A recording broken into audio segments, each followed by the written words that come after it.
Pourquoi connaître les bases du scénario va transformer votre façon de raconter les histoires?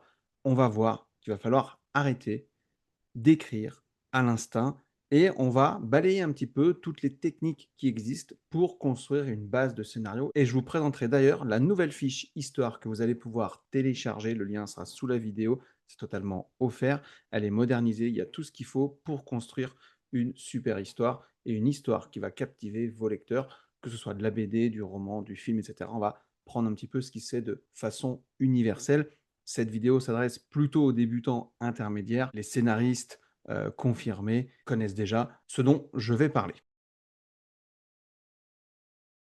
Bon, c'est très cool de se retrouver dans ce live. Alors, on va voir aujourd'hui, on va parler les bases de la structure de vos histoires. Ok, c'est quelque chose qui m'a été énormément demandé. Vous avez été aussi nombreux à télécharger la fiche histoire. Je vous en remercie. Je crois que vous êtes plus de 200 ou 300 à l'avoir téléchargée. Et vous allez voir qu'il va y avoir une nouvelle version. J'ai fait une nouvelle version, voilà, ça va être sympa, je vous l'explique, tout à l'heure. Et aujourd'hui, ce qui va être très important, en fait, c'est de vous montrer qu'il faut arrêter d'écrire à l'instinct, heu et qu'il va falloir avoir des fondations, en fait, d'une histoire, pour qu'elle se tienne.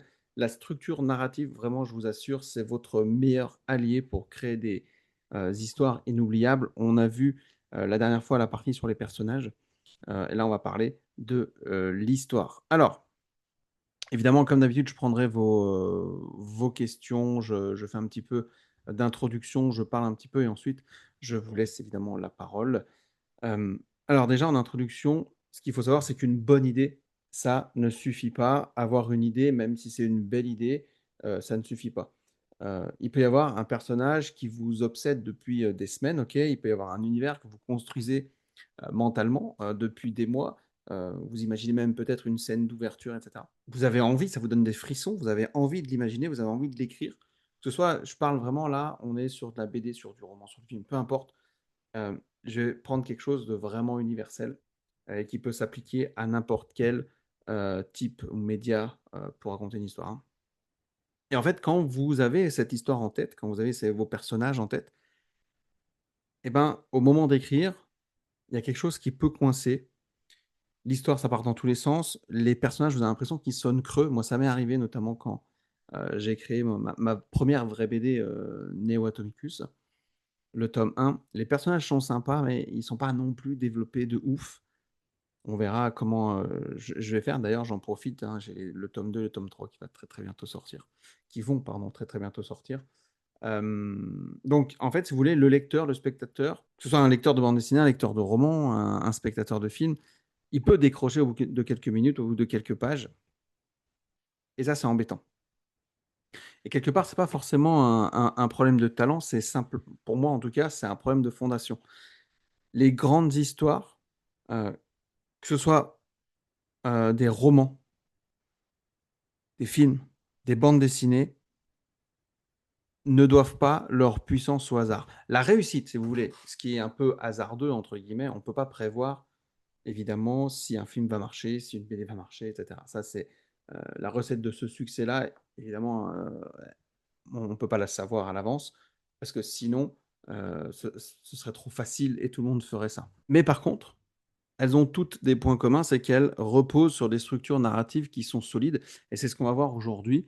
On va explorer ensemble, on va dire, les fondements du scénario dans leur globalité qui s'appliquent vraiment à tous les médias narratifs. Alors, moi, il y a quelqu'un que j'aime beaucoup, c'est John Truby. C'est un voilà, c'est un type de scénariste que j'adore parce qu'il est dans l'organique. Vous allez voir qu'il y en a d'autres sur lesquels on va pouvoir s'inspirer, notamment, Christopher Vogler avec, Joseph Campbell et Le Voyage du héros. Ça va être intéressant. Alors, j'attaque. L'introduction était beaucoup trop longue, excusez-moi.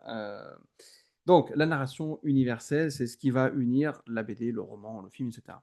Avant d'entrer dans les détails techniques, on va poser une question fondamentale, c'est pourquoi les êtres humains racontent des histoires.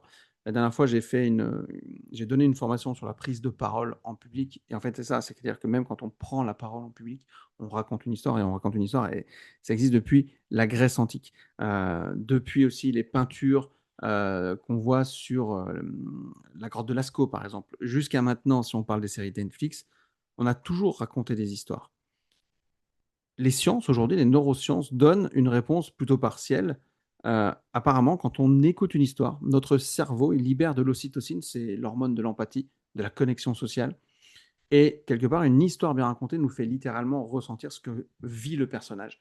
Et il y a beaucoup de films, j'imagine, tous, ou même histoires, vous avez pu pleurer, vous avez pu être énervé, ou il y a un personnage qui vous énerve, vous avez envie de le fracasser, etc. Bah ça veut dire que c'est réussi déjà. Euh, Moi, je me rappelle d'un livre quand j'étais en cinquième qui s'appelait Le Serment des catacombes.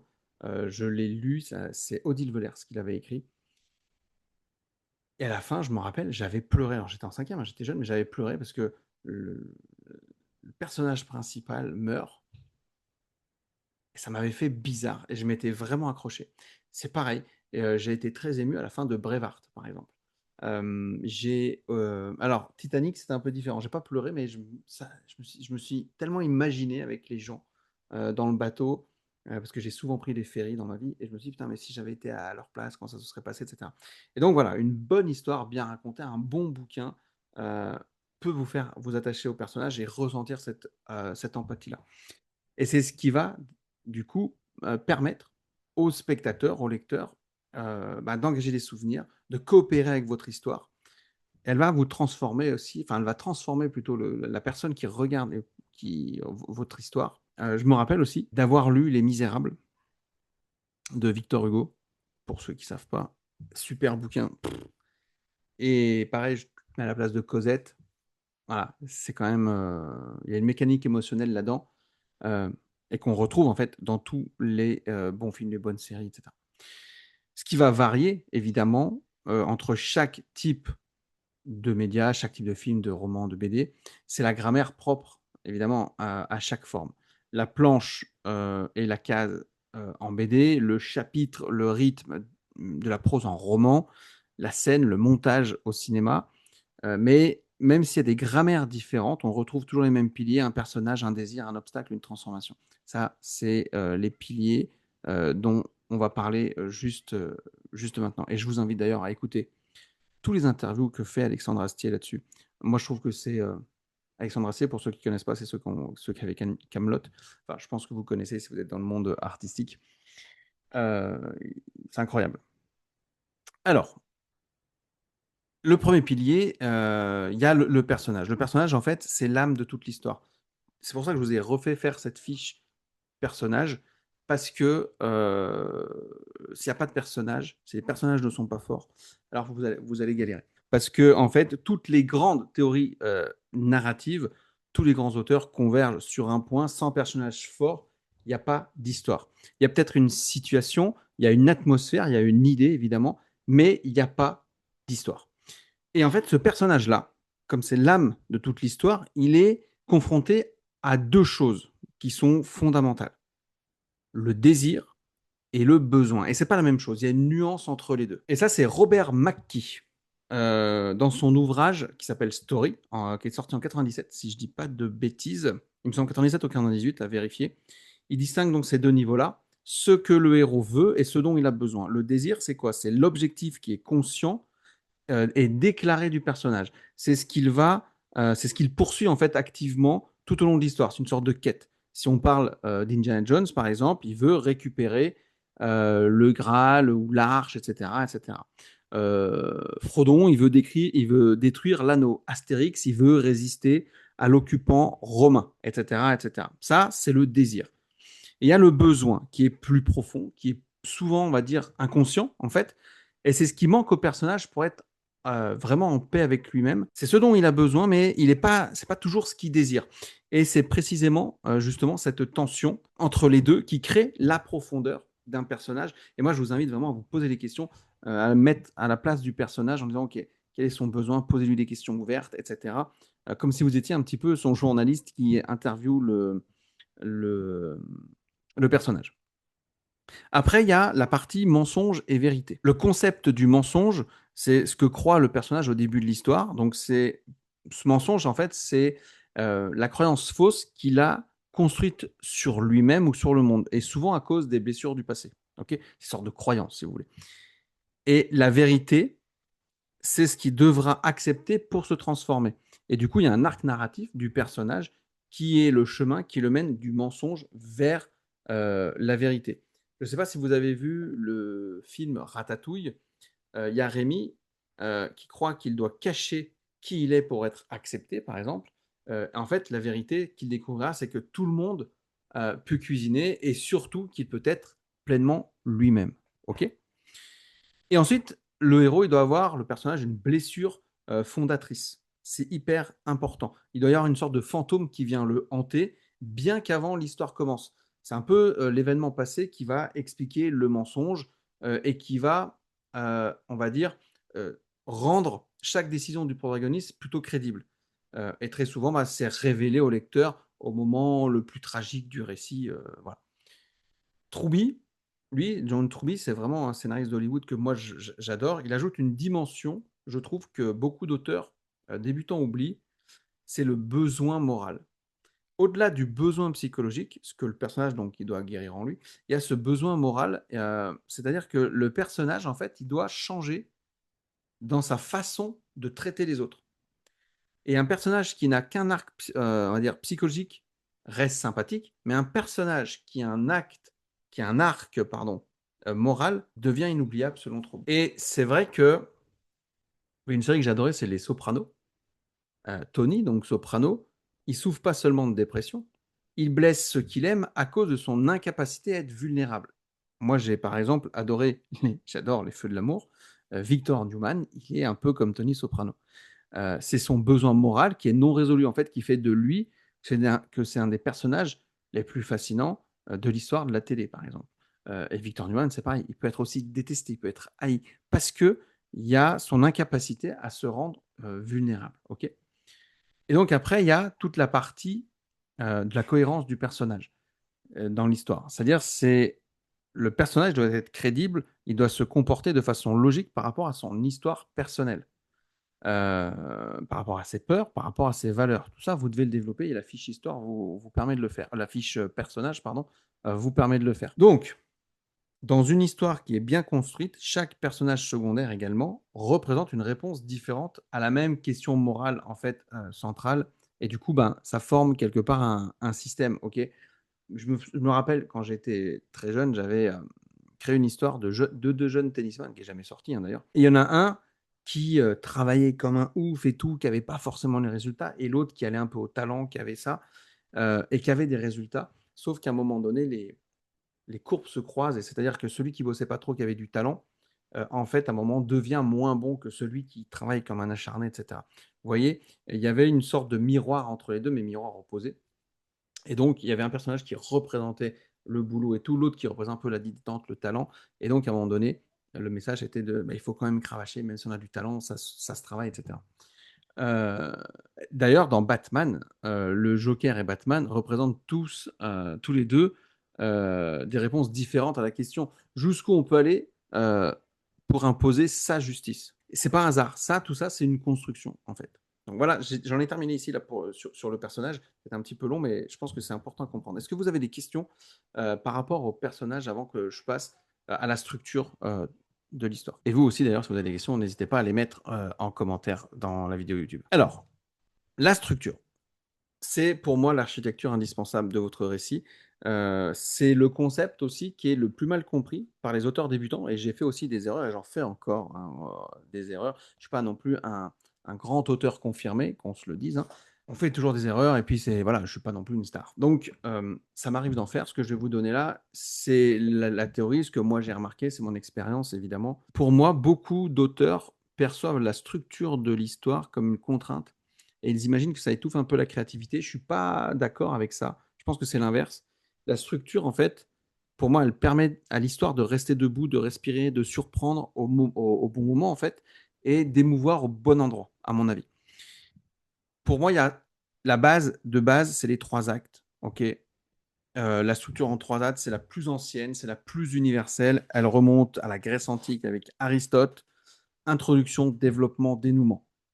C'est tout. En gros, c'est quoi? L'acte 1, ça installe le monde ordinaire du personnage et présente l'élément déclencheur. Et c'est à ce moment-là où ça bascule et tout. Et du coup, ça oblige le protagoniste à rentrer dans l'aventure. Il n'a pas trop le choix. Ensuite, on arrive à l'acte 2, qui est l'espace, c'est la confrontation. C'est l'acte le plus long, le plus difficile à écrire, et c'est le plus riche aussi. Et le protagoniste, il se heurte à des obstacles euh, qui sont assez incroyables, entre guillemets. Ils sont croissants, il va échouer, il va apprendre, il va échouer encore, et encore, et encore, et pour apprendre, en fait. Et on regarde, par exemple, euh, les mangas. Par exemple, si je prends Dragon Ball Z, c'est la première chose qui m'avait marqué, moi, dans l'apprentissage. Et j'en fais souvent référence quand je coach des sportifs. C'est qu'au départ, Son Goku, bah, il va perdre, il va se prendre des mines, et puis il revient plus fort, etc. Et à la fin, il terrasse ses adversaires, que ce soit Piccolo, Vegeta, Freezer, etc. Parce qu'il apprend, il échoue, il apprend, il échoue encore, il apprend, il échoue encore, il apprend. L'acte 3, c'est la résolution. C'est le moment où il y a tout qui semble perdu, le personnage il fait face pardon, à son épreuve ultime, et c'est là où sa transformation se complète, ou pas d'ailleurs. Hein. Donc ça, c'est, voilà, si vous n'êtes pas familier avec l'histoire, faites juste déjà ces 3 actes-là. Ça ira très bien. Et après, si vous avez envie, à partir de ces 3 actes-là, venir un peu agrémenter, étoffer votre histoire, il y a d'autres méthodes, notamment celle de Trouby que j'aime beaucoup. Mais il y a aussi une méthode de Black Snyder dans Save the Cat. Elle a fait j'allais dire le tour du monde, entre guillemets. Mais en tout cas, il y a ce qu'on appelle 15 bits. Alors, c'est des battements en français. 15 battements narratifs. Et son histoire, elle est utile pour comprendre quelque part le rythme en fait de l'histoire. Parce que chaque scène doit faire avancer l'intrigue et révéler le personnage.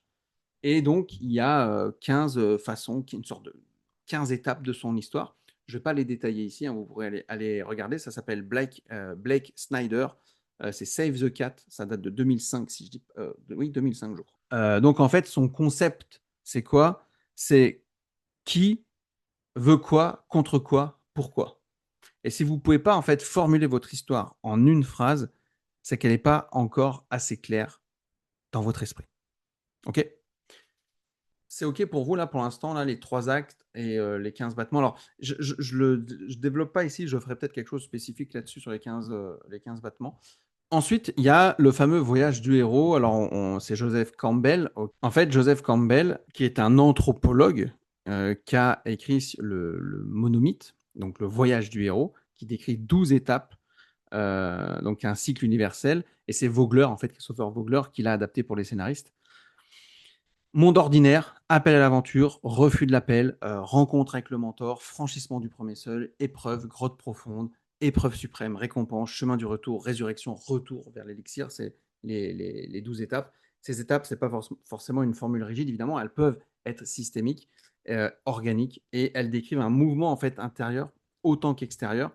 En gros, c'est le héros, il quitte son monde connu, il va affronter l'inconnu et il va revenir transformé. Un peu comme Zelda, si on veut.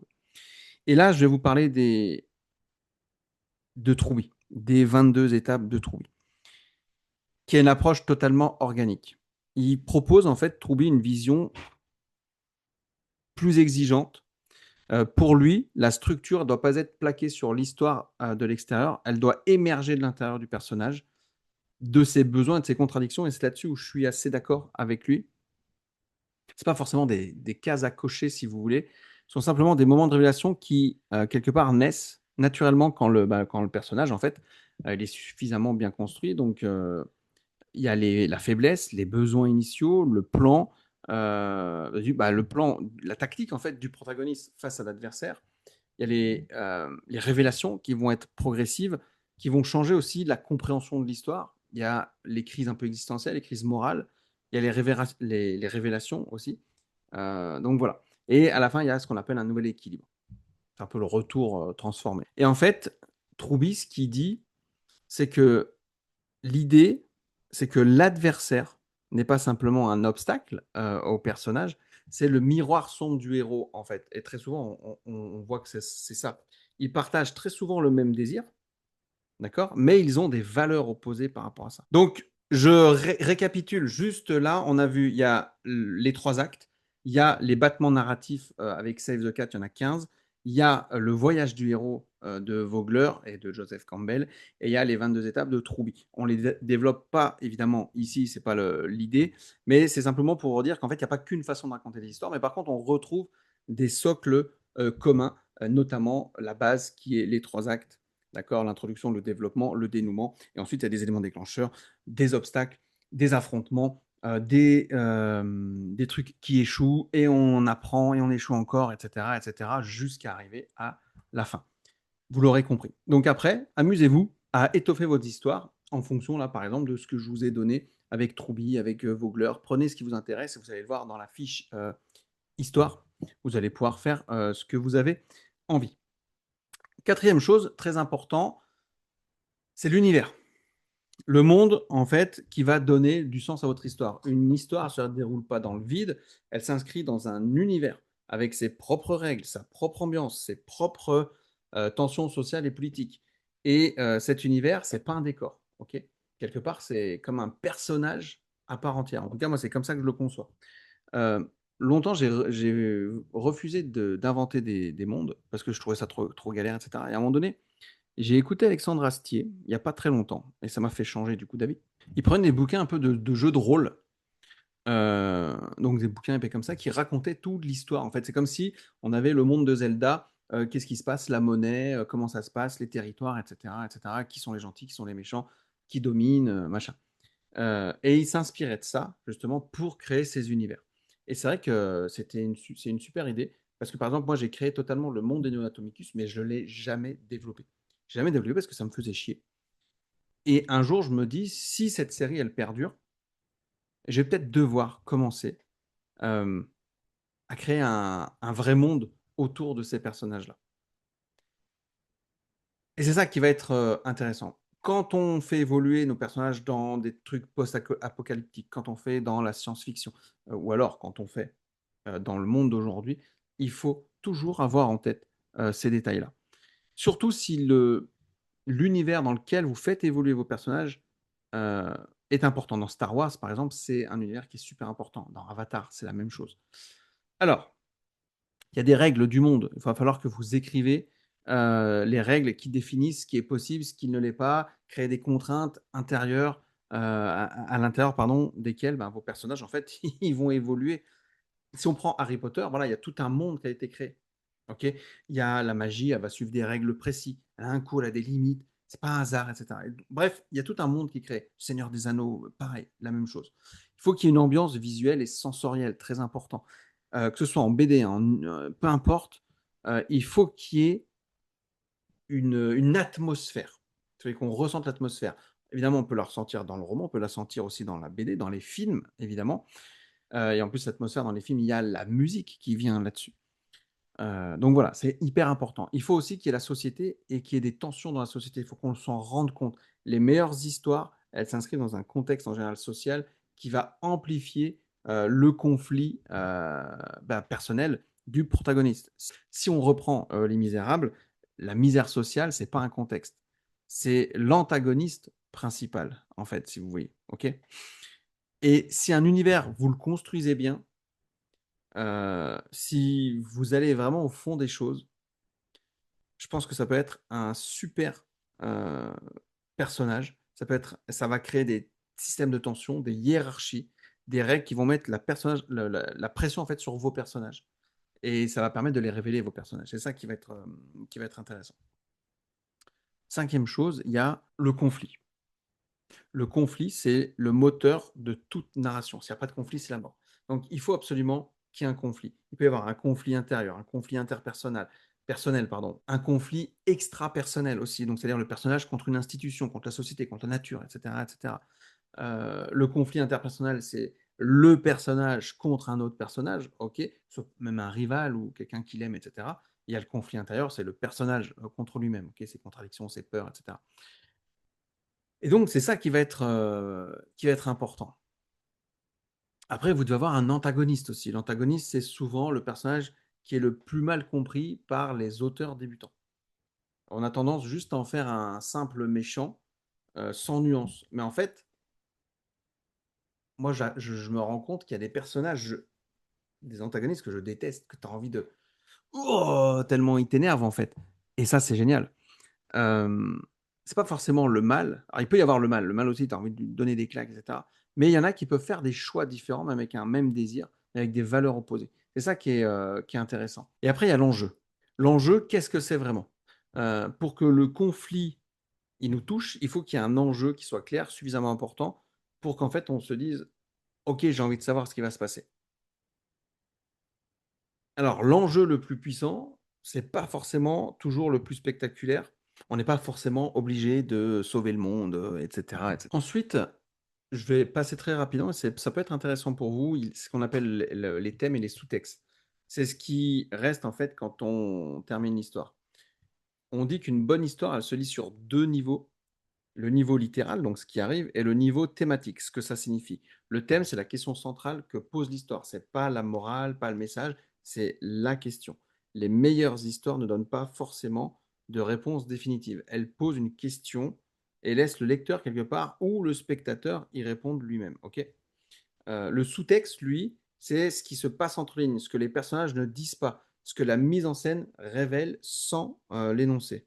C'est l'art un petit peu de montrer plutôt que de dire. Et il y a, Astier, toujours pareil, je me réfère beaucoup à lui, c'est vraiment un de mes modèles, qui dit que si le personnage doit expliquer ce qu'il est en train de faire, c'est nul, en fait. Ça sert à rien. On doit le comprendre. On doit comprendre ce qu'il va faire. C'est ce que Hemingway appelait la théorie de l'iceberg, c'est-à-dire que la partie visible de l'histoire ne représente qu'un dixième de ce que l'auteur sait sur ses personnages et son univers. Et les 9 dixièmes restants sont invisibles, mais ils donnent du coup au texte sa densité, sa profondeur, etc. Et du coup, ça va résonner à travers les lecteurs, les spectateurs. Évidemment, vous pouvez aussi mettre des symboles, des motifs récurrents, etc. Et ça, je sais que j'avais appris ça aussi en BD. Par exemple, quand il y a des moments un peu de tension ou quoi, on peut mettre de la pluie qui arrive. On voit des fois dans les films, d'un coup il pleut, hop, il y a un moment de tension ou quand on est triste, etc. Et le soleil revient quand on est content, par exemple. Ça peut être ce genre de truc-là. Et donc là, on va voir la narration, c'est comment vous raconter ce que vous avez à raconter. Une fois que vous avez votre personnage, que vous avez votre structure, que vous avez votre univers, que vous avez vos thèmes, il reste une question fondamentale, c'est de quelle façon vous allez raconter tout ça? Il va y avoir le point de vue. Le point de vue, narratif, c'est une des décisions qui est importante et que vous allez prendre. En roman, il va déterminer l'accès au monde intérieur des personnages et à la distance émotionnelle avec le lecteur.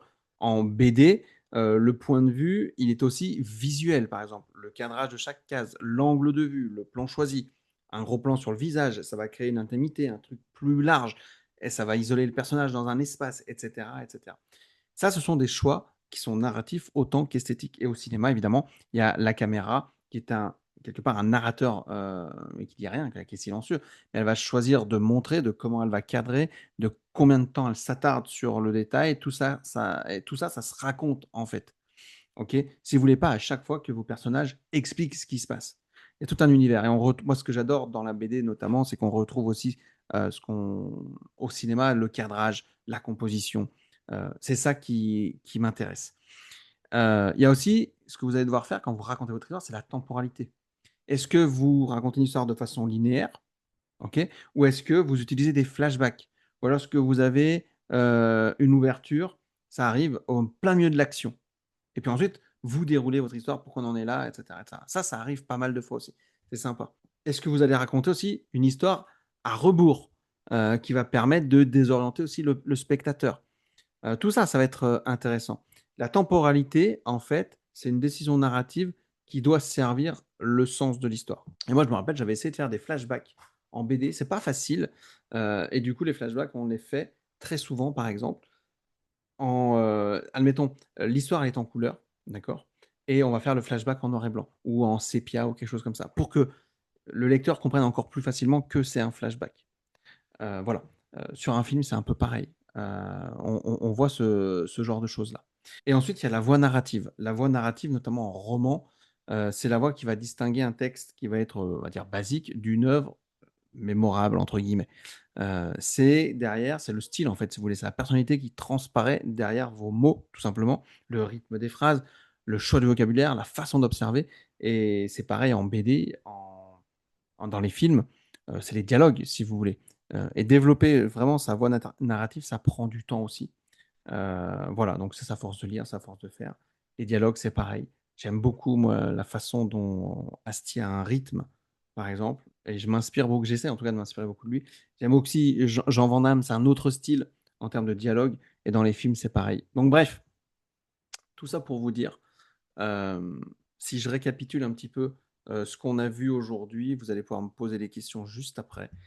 Il y a la narration. La narration, elle est universelle. Ok, c'est ce qui unit un BD, un roman. Ensuite, il y a le personnage. Le personnage, c'est l'âme de toute l'histoire, avec son désir, son besoin.